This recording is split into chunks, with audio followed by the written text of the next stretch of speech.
What year was the garage built? So the garage was built in 1908, and it replaced the carriage house that was located just west of here, and that's where Edison originally kept his cars. And he got his first electric car in 1897, and this charging station may have actually, my understanding is, been originally installed in the carriage house next door, and then installed here when the garage was finished in 1908. Edison had already had a number of electric cars. His first car he ever owned was actually a 1897 Columbia Electric, and so he would have needed something like this from the very beginning to charge the batteries of his car before every use. And you'd really hope that this would be a real growth industry in the 20th century, like cars. Thought electric cars were really the way to go. It would also be good for the electric companies, because during off hours, after everyone went to bed, and 100 and some years ago, people went to bed much earlier than they do now. It would be something that would provide a use for electric generating stations. People could be charging their cars overnight when demand for electricity was low. And the idea was you would pull up your car and you would hook cables such as this one to the batteries and then charge the batteries overnight.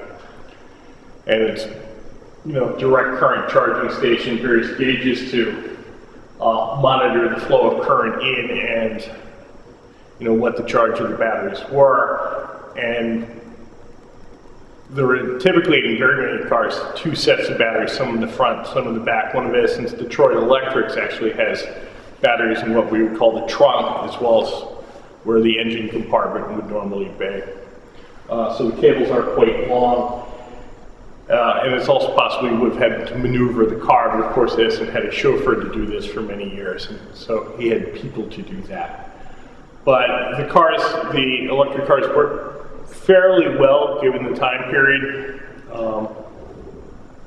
Ranges going upwards of 100 miles, test models going 200 miles on a charge, although the speed at which you did that, you traveled, and the demands you put on the engine going uphill, for instance, would cause the range to differ. They were very popular with women. There are several pictures of Mrs. Edison behind the wheel, or the tiller, as the case may be on some of the early cars, a tiller rather than a wheel.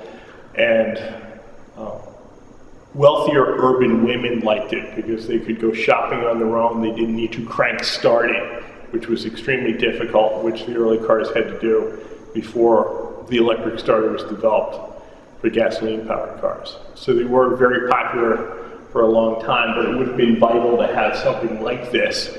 And these aren't often seen anymore. They would have been something that would have been in place for people who had electric cars, but for the most part they've disappeared. This is the only one I know of, so it really is a unique historic object that should be preserved to help tell the Edison story, and also the story of the development of the automobile in the early 20th century.